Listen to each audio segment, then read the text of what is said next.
Well, howdy, folks, and welcome back to another episode of Follow the Leader. I'm your host, Lee Larson. And y'all, I went to Appalachia and I brought back a friend this time, a real friend. And I mean, like, as in Quaker friend. I mean, as in Wayne Finegar. Welcome to the studio. Thank you. Well, glad to be here. Glad to be with you. Absolutely, folks. Uh, Quaker House. Y'all remember, if some of y'all follow me on social media, I posted about how I went and saw him in person come and speak in Montana. He's representing the Quaker House out of Fayetteville, North Carolina. Wayne himself is from West Virginia, and he came to talk about what is going on with our current military and the Quaker House. But before we get too deeply into that, Wayne, talk to us about how you found the Quaker community. Well, I less found than got dragged. Um, one minor detail: my mother is from West Virginia. I'm from the Washington D.C. area. See, I Um, wrote it and got it backwards. Thank you. it's the joke I always make is Dad was from New England, Mom was from West Virginia, and it's the reverse of the Reese's peanut butter cup. Two great accents that don't go together. Yeah, park the car, y'all is just no. That's a bad thing. So. Um, And that is actually how I got here. My dad was almost drafted for the Korean War, and in between getting his physical and they're determining that a man who started wearing glasses before kindergarten is not somebody that you want in the infantry. He figured out that he wasn't doing that no matter what, and was a pacifist and a conscientious objector. And lucky for him, he didn't have to fight it because, like I said, they decided he was more of a danger to everyone else than of any use. But then when my parents were ready to find property and the house that I ended up growing up in, they were looking in the DC area and they found Sandy Spring Friends Meeting. So we started going when I was about 5. So I am in the weird position of technically being somebody who got convinced to join Quakers, but all I know is Quakers, and that's for the if you have anyone listening, watching that actually knows Quakers, I talk like a birthright, but I'm a convinced friend. But that's all that special jargon. But I grew up in the meeting and then went on to Swarthmore College, law school, did that for a while. Jumping forward, worked for Baltimore Yearly Meeting, the regional organization for Quakers in Maryland, Virginia, DC, Central Pennsylvania, and then came to Quaker House in 2022. Well, can you tell us a little bit about who the Quakers are? What do they believe? And how long have they been around? Are they new, or is that an American history thing? Not American history, originally English history. Quakers are one of the groups that came out of a period of turmoil in English history right around the same time that Germany was getting people like the Mennonites and the Amish and the other Anabaptist groups. Um, Asking what Quakers believe, my joke is if you put 5 Quakers in a room and ask them what they believe, you'll get 10 answers. Um, Part of that is that traditionally the Religious Society of Friends is our official name, are a non-creedal church. There's no list of things that you have to believe that makes you a Quaker or doesn't. And hence the 5 Quakers, 10 answers problem. The most core answer I could give you that almost all Quakers would get with is that there is, we'll use the most common language, there is that of God in every person. But I could get those same 5 Quakers and they'll give me 10 arguments about whether to call it God or Spirit or any other name. There is that spark of the divine, if you want to make it sound like Michelangelo's painting in Rome, in every person. And worship for Quakers, for what's called silent worship, is basically a process of quiet meditation, trying to commune with that inner spark, that inner light, and let it give you direction as to how to move forward with your life. The phrase we tend to use for that is discernment, and understanding trying to figure out when what you're knowing what to do is driven by that spirit as opposed to your personality, your emotional state. And yeah, it sounds very woo-woo when you try to describe. No, I believe me, I have this conversation a lot. It is easier to experience than to describe. But the number of people I know who have gone to their first silent worship and come out going, "Oh my God, I had no idea," it's just an experience. That said, I will recognize that there are a substantial number of Quakers, especially out your all's way, who are programmed friends. They are much more actively Christian in their theology and in their beliefs. Many, if not all of them, would describe themselves as specifically seeing Jesus as Jesus Christ, their Lord and Savior type language. Many other Quakers wouldn't necessarily self-identify as being Christian per se. I know people who self-identify as being Buddhist and Quaker, or even coming from a Jewish tradition and still being Quaker. But this podcast isn't about theology, so we will stop there, and I will say... No, it is perfect. It actually, I love theology, so yeah. I know. There are a ton of really good Quaker podcasts that will happily give you hours and weeks worth of how to understand the many, many divisions among the Society of Friends. There are not nearly enough of us to justify how many divisions there are. But we're about 400 years old. I skipped that part. Touch that base at least. Oh, but really, what it sounds like you have silent worship and you have inner light. It sounds like you are meeting, and it's called the Religious Society of Quakers or Religious Society of Friends, but it's not church, is what I'm hearing. And because it's not asking you to believe in a creed, is there a text or a mythology to or what does that kind of look like? There is no text. There many, probably most Quakers from any of the traditions look to the Bible first. Most of the Quakers that I know who practice silent worship will vary from self-identifying as Christian to being much more universalist. And very few in the silent worship tradition that I'm aware of recognize the Bible as being a perfect text and much more of a guide and a source of wisdom and enlightenment and inspiration, as opposed to every word is exactly true. There are evangelical friends, there are absolutely Quakers who would scream and say that everything I'm saying is a blasphemy and absolutely it is the perfect word, etc., etc. The official founder of the Society of Friends is a man named George Fox, and his writings and those of many other early Quakers, including his wife Margaret Fell, are regularly referenced and respected, but they are not worshipped in any way. They are given the same power that anyone else who has said really impressive things are given. And that's actually Margaret Fell is an important point. One of the most important of our traditions is an equality between the genders. Early on, during what's called business meetings, so when they were actually making decisions for the community, you had the women had their business meeting and men had their business meeting, but the women were making their own decisions. They weren't just required to follow whatever the men's meeting said. Again, sexism of the 1800s and 1700s unfortunately included us as well as everyone else.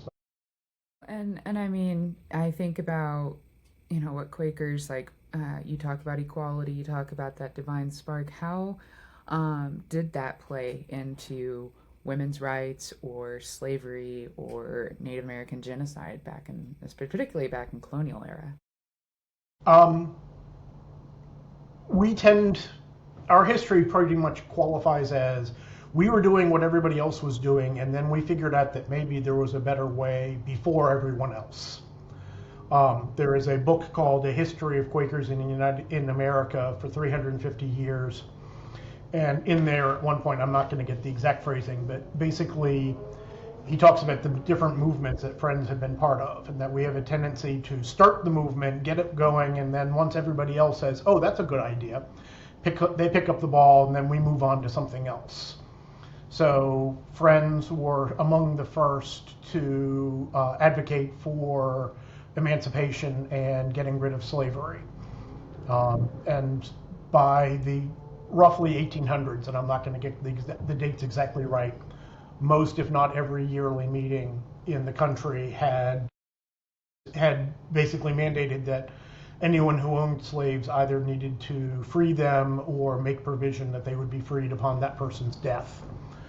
Whereas in the broader nation, that didn't tend to happen for another 20, 30 years further down the road. Similarly with gender equality, many of the earliest suffragists in this country were people who came out of the Religious Society of Friends. Susan B. Anthony, Lucretia Mott, Alice Paul. I'm not going to get any of the other names off the top of my head, but there were a bunch of us there. And that absolutely comes out of that basic recognition that if every person has the spark of God within them, then every person has just as much right to respect and honoring as anyone else. Flip side, no one is any better. We regularly got sent to jail in the early days for doing things like refusing to say your honor to judges and my liege or your sire to the king. We had a tendency to call the king Charles, to use the current one, for example. Or when I went to law school, my first moot court experience, my first year, they said, you did a good job, except for you have to remember to say your honor. Okay, fine.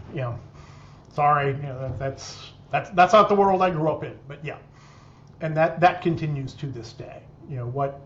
Many people's stereotypes of us, they think about, theeing and thouing and all of that, what was called plain speech.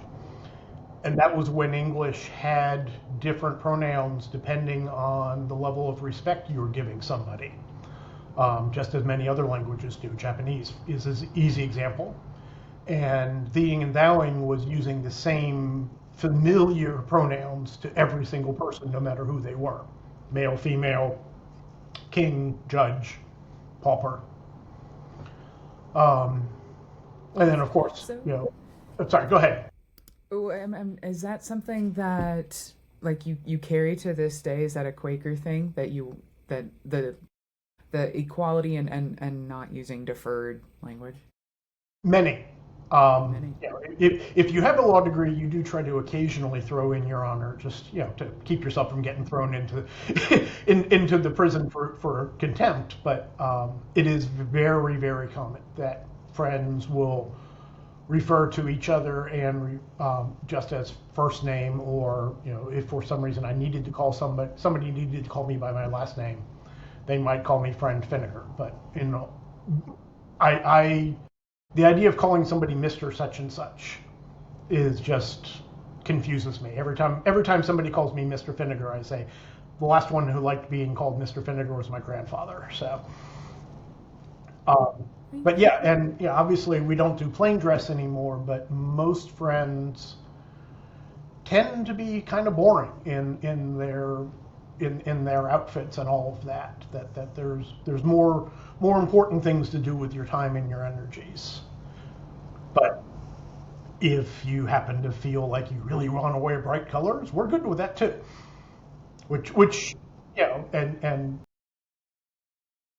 I'm going to do a segue that the back of my brain is screaming that I am being incredibly socially inappropriate. But one of the reasons that we were one of the first groups that was so open to everyone on the LGBT spectrum was that same, we don't really care who you are or what you do, as long as you're trying to be a good person and follow whatever your inspiration of the divine spark leads you to do.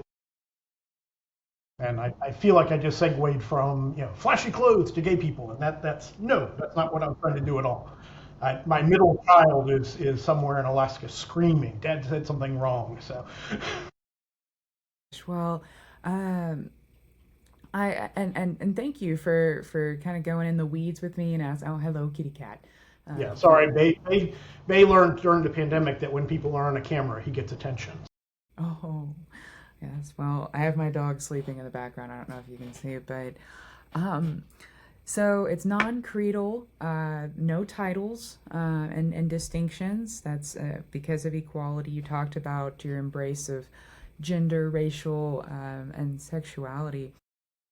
When if someone wanted to come to a meeting and like walk me through what they might expect. For meeting for silent worship, which is going to be the vast majority here on the East Coast and most of the rest of the country. You may have to travel a little bit further out west to find one, but you can find a silent worship meeting almost everywhere. It really helps if you have talked to somebody at the meeting beforehand, because if you're just coming in cold and haven't had anybody say the things I'm about to say, it can be a little confusing.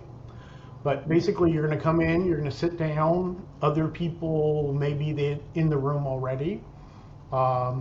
If as people come in, they may see people that they know and go over and say hi and chatter for a little bit, and then there will come a point where people will be sitting, and suddenly you'll realize that everybody has been quiet and hasn't really moved for a little while. And in many meetings at that point, whoever is clerking worship for that day will stand up and say, "Welcome to the meeting," maybe do a few announcements, ask if there's anyone who has a health concern or a joys and concerns is what it's usually called, that people want to celebrate or sort of send prayers towards that person. My home meeting does that at the end. Many other meetings do it at the beginning, so there is so little standard plan that but you'll be sitting there and there'll be the silent worship and it will stay silent. But if somebody feels that they have a message, that they have something that they need to share with everyone, they will stand up, they will say it, and then they will sit back down. There are frequently entire hours of worship where no one says a thing. Maybe one person will say something, maybe two people will say something, and the second person, almost certainly their message will have nothing to do with what the first person said. Sometimes that message isn't actually for the person who gave the message, that it's really something that somebody else in the room needed to hear. Many Quakers will talk about sitting and realizing that they have a message and having no idea why they have been given to give this message, because it has no relevance to what their experience in life is, and they'll stand up and they'll give it, and afterwards somebody will come over and say, "Thank you, that message was for me, I needed to hear that." And then after about an hour or so, probably whoever the officiant for the meeting is will shake hands with the person next to them. Everybody else in the meeting will sort of reach around and shake hands. If they didn't do it at the beginning, they'll do announcements and joys and concerns and ask anybody who's new to introduce themselves. And that's it.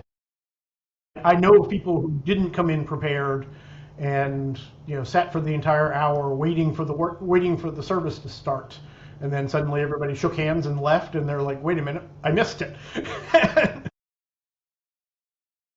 So for social events and building community, what does that look like for Quakers? Very much like any other community. Here at Fayetteville meeting, which is a much smaller meeting, we regularly do have what's called second hour. So discuss something, or sometimes we do sort of games or something to get to know each other better.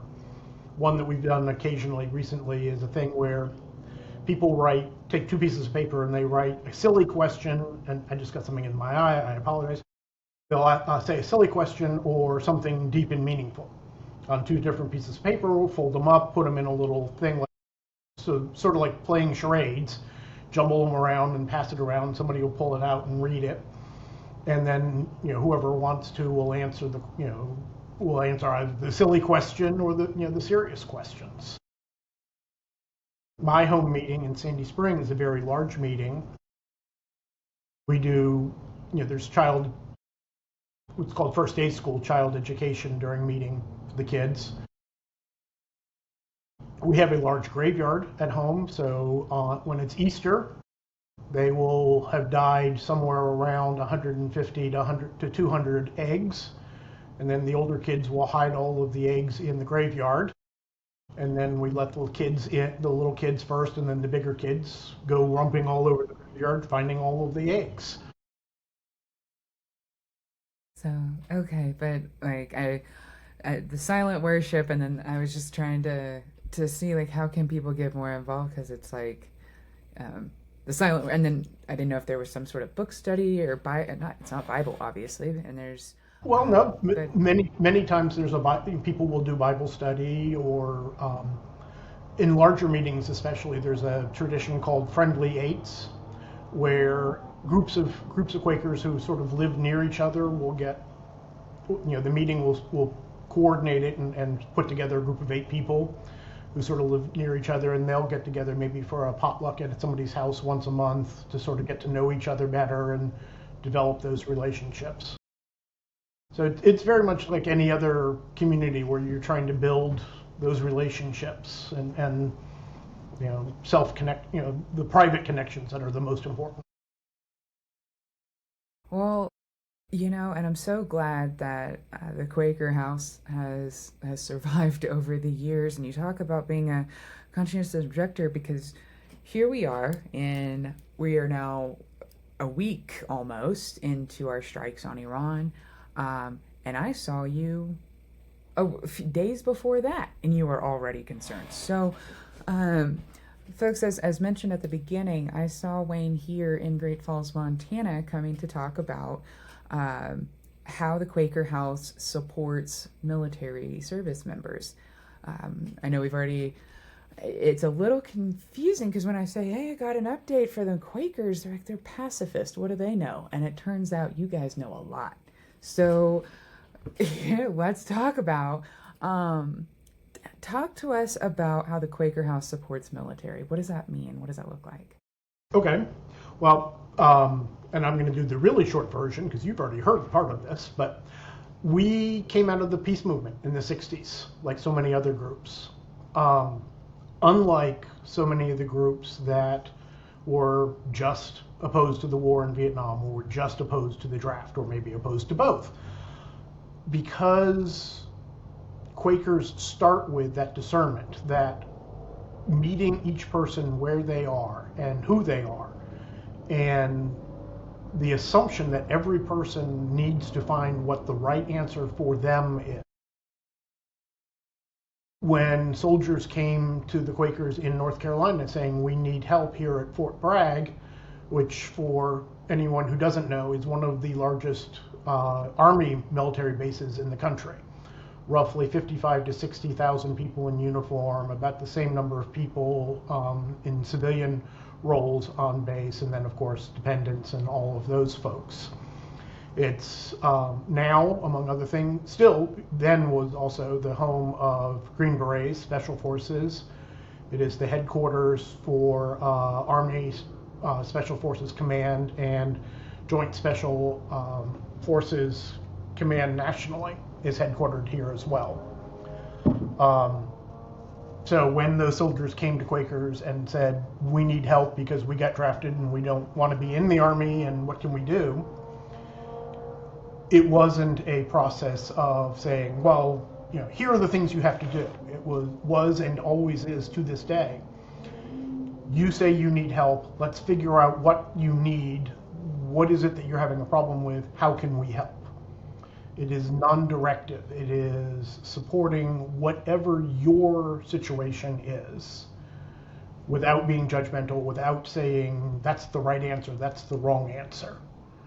As you've heard me joke, as somebody who's been a Quaker all my life, if I work with somebody and at the end of it they decide, no, actually staying in the Army is the right thing, little voice in the back of my head is disappointed, absolutely. But that's me. That's not my work with the spirit. That's not more importantly, my work with their spirit.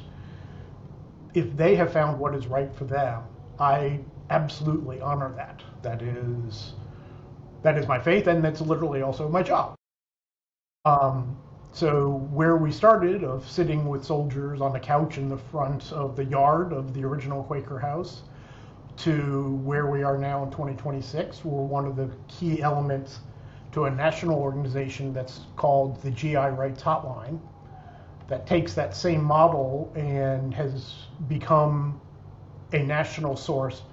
It's an 877 number, it's a website, it's texting, it's social media, it's whatever way somebody who's in the military or their family needs help and support. They can reach out to the hotline.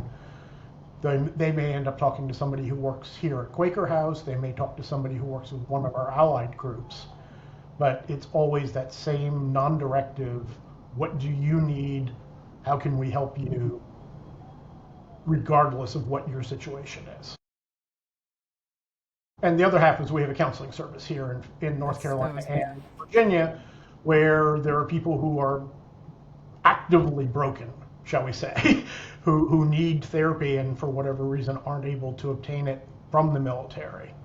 In fact, my counselor was here earlier today working, she's a social worker working with one of the family member of somebody who was, they were in a domestic violence situation and continuing to work through that situation. So we deal with domestic violence, moral injury, PTSD, substance abuse, all the fun things. Well, and can you explain a little bit what is the difference between PTSD and moral injury? Absolutely. PTSD is the one everybody's heard of and the one you see in TV shows and all of that. I am simplifying hugely in what I'm about to say, and I'm going to say that anyone with a psychology degree is going to scream, but it is basically your brain has learned to have a reflexive, uncontrolled reaction to an input. In the exact same way that when the doctor whacks on your knee with a hammer and your leg jumps up, I'll use the sort of stereotypical one. Your brain hears a noise and says, we're being shot at, and proceeds to do all of the things that it has been taught to do when it thinks you're being shot at. So your adrenaline pumps, you have a physical reaction to it. Whether or not you're actually being shot at, but it's that reflex. It is completely beyond the conscious control of the person. They get the input, the brain goes to town. Moral injury is more the conscious adult human being emotive part of it. It is I have done something or not done something that so offends my personal moral code that I am incapable of forgiving myself for that action or inaction. You heard me joke that to me, it's the only part of psychology that's basically just retreaded religion. Because if you imagine the patient going into the therapist and working to try to get to the point of, please forgive me for I have done this bad thing that offends my moral code. Not wildly different than somebody going into the confession booth and saying, forgive me, Father, for I have sinned. I have broken the moral code and I need to find a way to get forgiveness for this. And for both PTSD and moral injury, and frequently they come from the same event or same traumatic experience, until you get help, it can easily destroy your life. the substance abuse, trying to find a way to self-medicate, inability to sleep, destruction of emotional ties, family ties. All of those things are so consistent with both of them. Thank you for what you provide for service members, and this past year it has just, so many of us have looked at this with horror. And after 9/11, we saw a big surge of people joining the military, particularly like attacks on US soil. People got real passionate and they joined, and thinking it was going to be something short or brief, and then it dragged on, and our tax dollars, our soldiers, and here we are. We just struck Iran. We still haven't heard an official reason for why it was done. We were told very quickly that we should be happy that we, ended the life of a bad leader, but that was a week ago. I don't know what we're still doing there. And then that's abroad. Then, yeah, and who knows? We've also talked about Cuba and Greenland. And then on the homeland, we've got a paramilitary group. So we've got a lot of security, policing, people feeling a certain type of way about where this country is headed. How has the Quaker House seen it from your side in the past year? Well, I mean, on one level, I wish I could tell you that we didn't see it coming, but unfortunately, we did. Not just Quaker House, that all of our allies on the hotline and similar groups literally in January last year started talking and started trying to figure out what topics, what things were going to come up that we weren't necessarily ready for. And the big one that we identified right then was illegal orders. And so spent a lot of the spring putting together what information there is, which sadly there's not a lot, about, what does illegal orders mean? What happens if how do you know if you're given an illegal order? What can you do? What are your rights as a member of the military if that happens? And we published that 1 week before the California National Guard got federalized. So, by accident, we managed to time it kind of dead on. And, everything since then just keeps, illegal orders continues to be one of the themes of everything that's happened. And as you were talking about, especially on the domestic front, the hotline started getting tons of calls. Many people just saying, I saw this number, are you all real? But a lot of people saying, I'm in the California Guard, this isn't what I joined up for, or I'm in the New Jersey Guard and I'm worried we're next, or what if I'm ordered to go and do these things, what are my options? And again, because it's non-directive, I mean, we absolutely give the information about, well, yes, if it is a lawful order, you're required to follow the lawful order. But if you're in the Guard and they're calling you up, here are 5 or 10 different ways that different regulations might give you a way that you could avoid getting sent. Oh, look, you have jury duty, or your wife is pregnant, or and we're never, obviously we're never saying lie to the military, but we absolutely are going to provide information and options. But the illegal orders just keep coming. I mean, the example that everybody was talking about from last fall of we keep blowing up these boats in the Caribbean and the South Pacific, and that in and of itself is almost certainly a crime. But then at least one situation we know of where they fired on the people hanging on to the remains of the boat.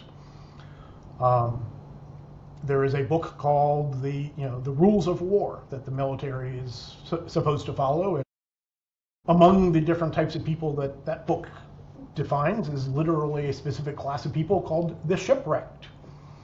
And it says among the things you're not allowed to do to people who are shipwrecked is shoot them. And among the definition of who qualifies as being shipwrecked is people hanging onto the bits of the boat that you just blew up. So, I mean, a lot of legal orders is messy and confusing, but you're not allowed to do the thing that we put in the book that says this is the thing you're not allowed to do is about as straightforward as you can get. And again, I mean, we have laws and we have federal, presidential orders that say you're not allowed to kill the leaders of other countries. And yet that seems to be what we did a week ago. Yeah. I think they're going to try to spin it as that was actually an Israeli missile, not a U.S. missile, but that's a distinction without a difference. Right. But yeah, it's going to keep being this. It's going to be this day after day drip until something just tips it over. I don't know what it is. I keep using Kent State as the example because it's one that everybody knows and understands. I hope I'm wrong. I hope it's not that. But somebody's going to do something stupid somewhere. Because human beings, that's what we do. That's what scares me. It is. It does. It does feel like just the energy. You talked about being woo-woo earlier, and just last Saturday, like something was different. And even my dog felt like I was like, we're heading into something, and I don't know. And really, I just know who your allies are, whatever that looks like. Just we need to know who our allies are, and you talk about how you've been supporting them, you help them with the paperwork. You're not pressuring them, right? This is all just folks coming to you. And so for folks who may or may not be familiar with the military. Officers can resign or honorably discharge a little bit differently than what enlisted folks can. And from what I understand, you're helping the enlisted folks with conscientious objecting. And then officers, they don't need Quaker House for conscientious objecting, but they do come to you for moral injury. I know everyone's coming to you for moral injury, but are officers using you to leave for conscientious objection, or what does that look like? It has, yeah, absolutely. It has happened. Okay. Officers can resign their commission once they have fulfilled their basic contract, just like enlisted. So you can't go to the point, spend 4 years, get your engineer's degree, and then say, right, I'm out. They're well, it's the military. They're going to want their piece of flesh. I'm willing to use that idiom for them. Yeah, I mean, anyone can claim status as a conscientious objector. I mean, it's not easy. The legal definition is an objection to all wars and all forms. So it can't be, yes, I would have served in World War II, but I wouldn't serve in Vietnam. That's not conscientious objection. It's, yep, nope. You give me a gun and tell me to be in the Army, I'm not doing it. And in history, different people have, again, very, very much like the individual discernment we keep talking about, different people have found different answers to how to express that conscientious objection. Many, many Quakers went to jail during World War II, and many of them had experiments done on them, not wildly different from some of the ones that were done in Germany. Many others chose to do work service of some type in the United States that didn't involve wearing uniform. There is one person in the history of the United States who, as a conscientious objector, won the Medal of Honor. Dodds. I just lost his first name. I'll get it in a minute. There's an excellent movie with Andrew Garfield. It's a war movie, so you got to live with that. But his conscientious objection was that he wouldn't carry a weapon, but he was willing to be a medic and to participate in the military as a medic. And he saved many, many people at Iwo Jima doing that. Because it has to be every person's answer, every person's decision as to what being a conscientious objector means can be different. We absolutely talk to officers all the time. I mean, there are always more enlisted. far too many of the people who were enlisted were 17 years old and got talked into joining the military by the incredibly persuasive recruiter at high school when their only other choice was to be flipping burgers at McDonald's because there were no good jobs in their town and they barely graduated high school. So yeah, we talked to more of them because that's a different experience. Hopefully, officers had a little bit more education, a little bit more understanding of what it was that they were volunteering for. But every person, every person can have a spiritual crisis, can have that point where they realize, I can't do this thing that I said I could do yesterday. And that's the whole point. I joke that Quaker 202 is I can trust that your discernment today is what it is. And I probably agree with it in one way or another. But if you change your mind and you have a different discernment tomorrow, I have to still trust that that's what's the right answer for you, even though I disagree with it. That can be hard stuff. That like, well, yeah, we were good yesterday, but no, not so much today. And that happens a lot when we're just past the 4-year mark, when the Ukrainian war started. Quaker House got calls and emails from people saying some version of, so I thought I was a pacifist, but I thought I was opposed to all wars, but I find myself rooting for the Ukrainians, or I don't feel so bad seeing the dead Russian bodies on TV, and on one level, you could sort of say, well, I guess you didn't really mean it that much when you thought you felt that way. But the important part was that they were saying, I thought I knew what the answer is. Now I need help figuring out what my new answer is. Am I still a conscientious objector and opposed to all wars in all forms? Or am I now willing to recognize the possibility of a just war theory or whatever? And that's the joy of this work, though, is we get to have those conversations and help people find what's right for them. So yeah, we get officers. Yeah. They tend to be Well, that's kind of what, like, have you seen an uptick this year in years? Yeah, okay. Oh yeah, huge. I mentioned when the National Guard got federalized, the GI Rights Hotline, which is the easy metric, pre-January 2025, on average 250 calls a month, calls as any type of contact, not actual just phone calls.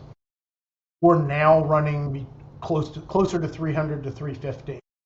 And we were, in that week after the first federalization, we were missing phone calls and people were leaving messages at the rate of 1 a minute. And I mean, one of the standard rules for phone marketing is when people leave, out of 10 people who call, 1 person will leave a message. So if we were getting a message once a minute, you can sort of do the math to figure out how many people were just reaching out. We weren't set up for that level of call volume right away. So we spent all week returning those calls as quickly as we possibly could, of course. It has tapered back down, but it's still up. It's still a lot more people reaching out and asking the questions that you'd expect. What is an illegal order? Do I have to go when they activate my unit and send it from Mississippi to Louisiana or to Washington, D.C.? I would imagine. I think that would be hard for the Guard to watch the past year of being sent into American cities. Like, well, tell me, so with someone who, actually, hold on. I'm going to rewrite it. I'm looking at my handwriting and it's terrible, folks. I'm sorry. But that was kind of my question is Quaker House, I know that you said it's English. It's definitely, I know much about it because of religious history, American colonial history, and women's history through Susan B. Anthony. And I'm not surprised to hear that when it's really hit the fan now that here's the Quaker House still holding strong, still doing the same thing. And it looks like they have adapted, particularly after Vietnam War. I think that's a huge a huge part of why Christian nationalism went the way it did is because a lot of churches didn't like more theology, militant theology. A lot of them dialed back. They started sending their chaplains into prisons and hospitals instead of military. And Southern Baptist and evangelical type fit the vacancies. And but what's going on now? It seems that there are religious leaders that are calling the shots for all of global humanity right now. Radical religious leaders, on whether it's a radical Christian running the military, DOD, Jewish or Islamic. It just feels like how do you see Quaker House not only continuing to show up for military soldiers looking to leave all of this kind of instability, but what about for communities? What can they learn, and how can communities begin to talk about what's going on right now? Well, that's a really hard answer, of course. Otherwise, you wouldn't have asked the question. I think in the end, everything always comes down to one person sitting with one person. And the beauty, the gift of the Friends tradition, the understanding that every person has that spark, is that no matter who the other person is, you have a way to relate to them.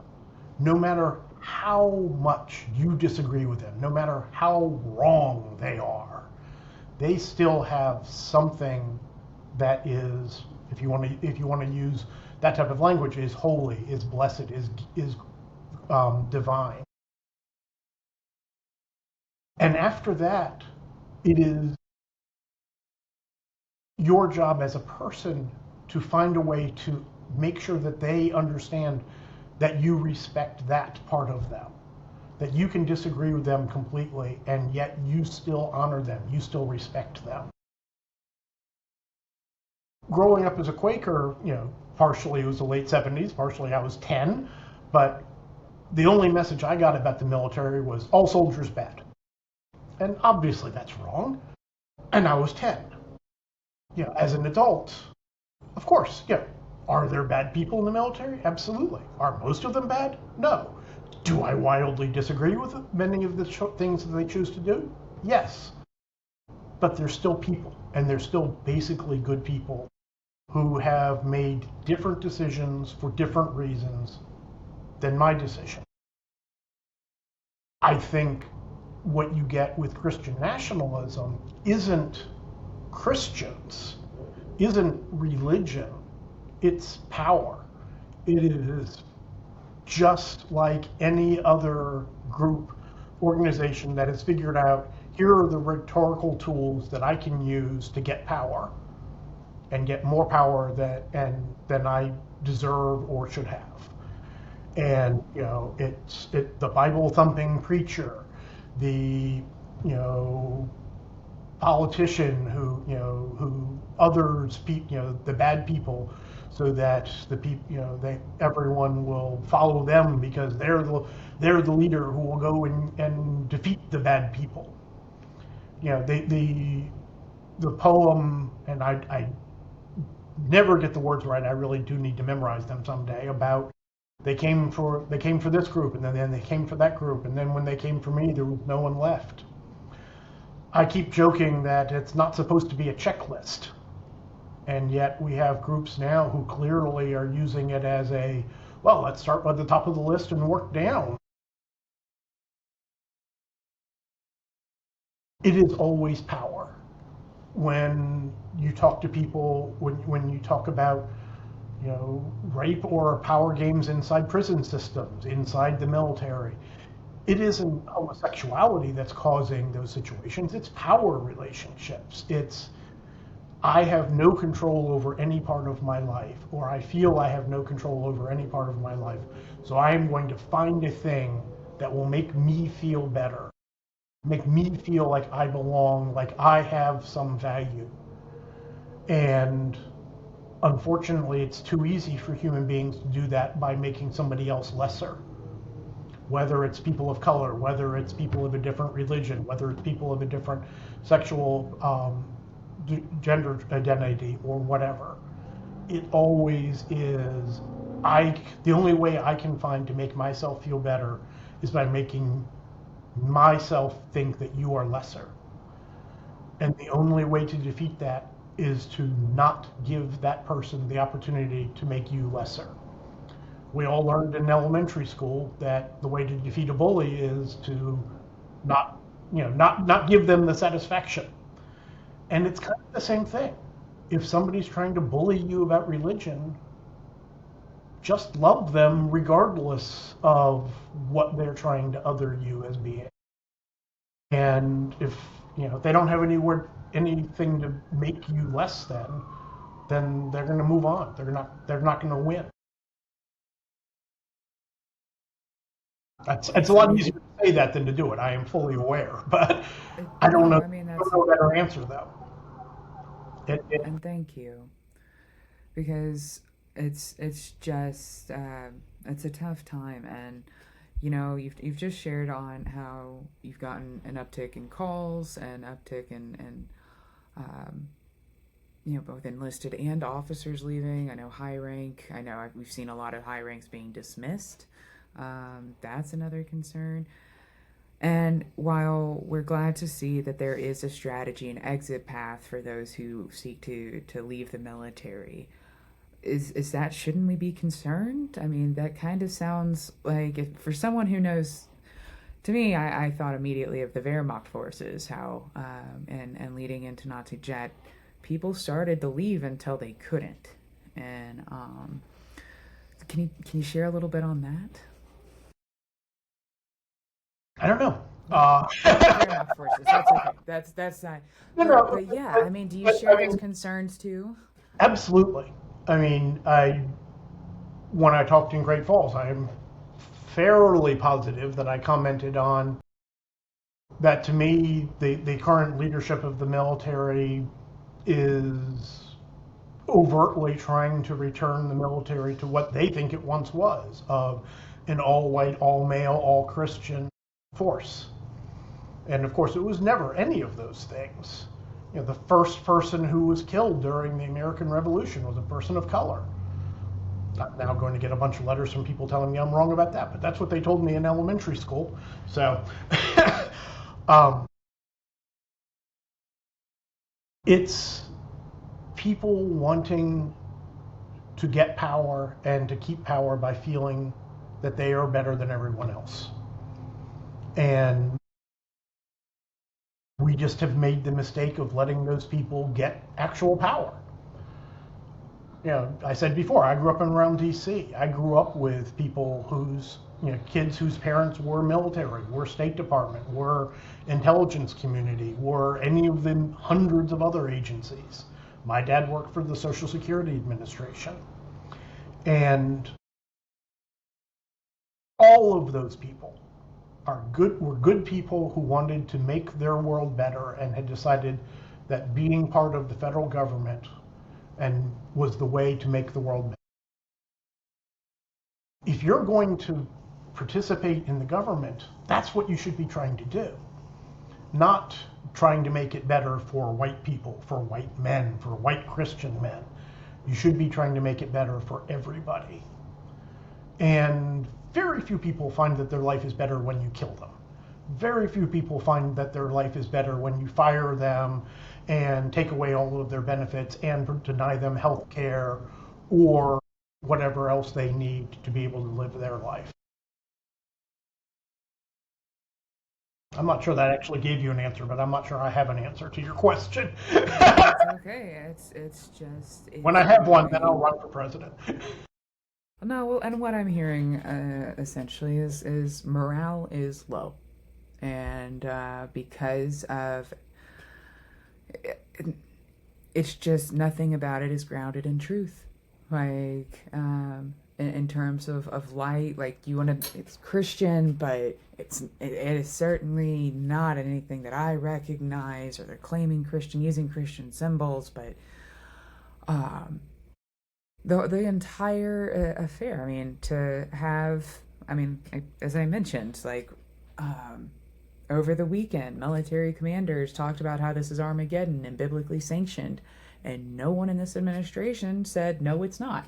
Like, um, and it's just a time where folks that maybe wanted to serve the military didn't have any other options, and are now looking like and the economy too. And that's the other thing that folks, like, the economy is just a tough time, and a lot of folks can't leave either because of the benefits, guilt, whatever. So it's just going to be messy for a next while, and I really wanted to make sure that folks knew about you, sir. And I know I just said sir. We just went through, like, no title, sorry, but I want to make sure. I use sir and ma'am all the time because to me that is just respectful without any recognition. I mean, I call 5-year-olds sir, so I figure as long as I use it on everybody equally, what I get in trouble with, and my kids fuss me about, is assuming that sir and ma'am is the appropriate form, and I haven't figured out what the non-gendered one is. But hey you and y'all doesn't work real well; those are rude.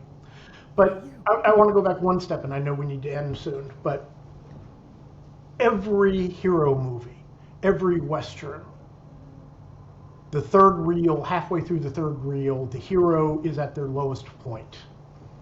Everything looks darkest. And, whether it's then you have the scene where Captain Marvel stands back up after she's been hit and knocked down in the baseball game, or, the gunslinger in the Western, returns to town and outdraws the bad guy. Whatever it is, there is always hope. There is always going to be tomorrow. And as long as there is a tomorrow, there's always hope that you can find a way to make it better. And that, especially when morale is low, you got to hang on to the hope. You got to have faith in the hope. That's what I do. Wayne, as we wrap up, how can folks who are interested in the Quaker House and learning more, how can they find out more about it? Okay, well, we're real hard to find. It's quakerhouse.org. The hard part for most people is how to spell Quaker. That's Quaker, or go in your kitchen cabinet and look at the oatmeal box. Okay, that was supposed to get a laugh, but all right. No, it's funny. I'm just thinking, like, that's exactly, like, yeah. Oh, I have told people to do that, and they've gone, actually, that's a pretty good idea. I mentioned the hotline.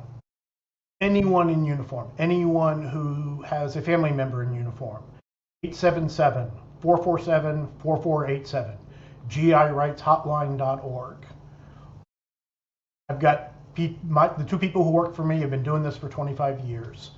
Other people have been doing it for 50 years. These are the pros. There is no one else. I keep checking. We're it. But if you need help with whatever part of your military participation, that's the number. That's why we created it, to have one point, one number, one website to go to. Quaker House, we're here in Fayetteville, but we're everywhere. Anyone, anywhere that needs help, not just about everything we've talked about, helping high school kids figure out what to do about draft registration, anything. Reach out. We're hard not to find. Absolutely, Wayne. You have been such a terrific guest. Thank you so much for educating us and welcoming us into your world, and it was really enlightening. Thank you. My pleasure. Thank you. This has been fun. Folks, what did you think? Leave it in the comments. Make sure you like, follow, subscribe, share. You know the drill. Otherwise, this has been another episode of Follow the Leader. I'm your host, Lee Larson. See ya.